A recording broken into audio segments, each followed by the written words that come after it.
Hi, this is Ruheen Ali Khan and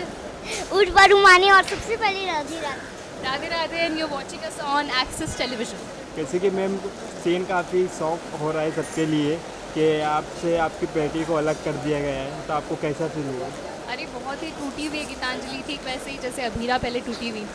तो अब वही सेम सिचुएशन गीतांजलि के साथ हो गई है कि उनसे उनकी बेटी छिन गई है।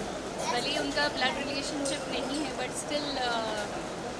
माँ बेटी वाला ही रिश्ता है, तो बहुत ज़्यादा टूटी हुई है और बिल्कुल अधूरा फील कर रही है। वो ऐसा तक कह देती है कि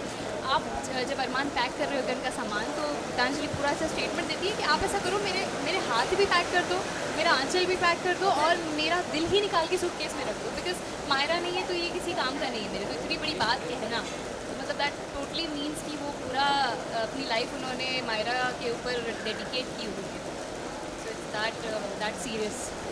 जैसे कि अबीरा मैम आप अपनी बेटी आपसी बेटी से अलग करके भी उनको संभाल नहीं पा रही, हाँ। आपकी हेल्प लेते,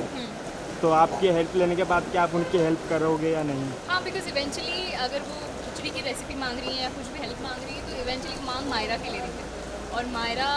का बुरा तो वो नहीं चाहती गीतांजलि, वो चाहती है कि ठीक है जो भी है हम लोगों के बीच में जो भी ये बिटरनेस चल रही है वो सबको अलग हटाते हुए, अगर बिकॉज वो कहती नहीं है कि मायरा से पढ़ के मेरे लिए कुछ नहीं है, मायरा अगर भूखी है उसको आप लोग खिचड़ी खिलाना चाहते हो, आपको रेसिपी लिख के दे रही है,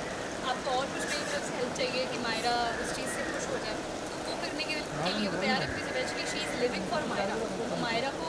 क्यों ना खुश सोचता है। जैसे कि माहिरा वहाँ पे रुक नहीं रही है, काफ़ी रो रही है, इमोशनल हो रही है अपने अब्बा को याद करके, अपनी मॉम को याद करके, तो माहिरा के लिए मायरा भी, हाँ उनके लिए भी डिफिकल्ट है, बिकॉज मायरा तो जब से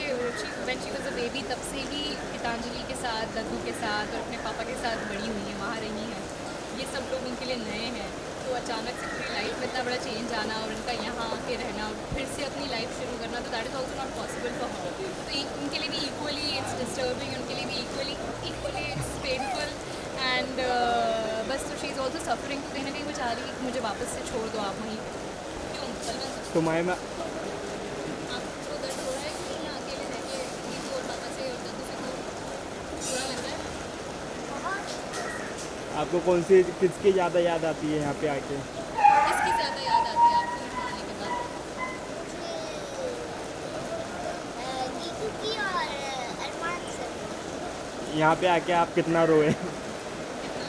कितना मिस किए आप? बहुत बहुत बहुत miss किया। एंड ऑडियंस को क्या मैसेज देना चाहोगे मैम? ऑडियंस को ये मैसेज है कि आप इतना बड़ा शो है, हमेशा से देखते आ रहे हैं, देखते रहिए, और जो भी नए कैरेक्टर्स हैं उन्हें प्यार दे रहे हैं वो देते रहिए, और ये ध्यान रखिए कि एक स्टोरी है, उसको दिल पे वैसे ना लो कि ये इनके बीच में आ रहे हैं, ये ऐसा वो वैसा, ठीक है, मतलब it's your opinion, it's your choice, but then be free to express yourself, नहीं पसंद आ रहा है वो कह दो, पसंद आ रहा है वो कह दो, and just keep watching and lots of love, take care and Radhe Radhe. Thank you so Thank much.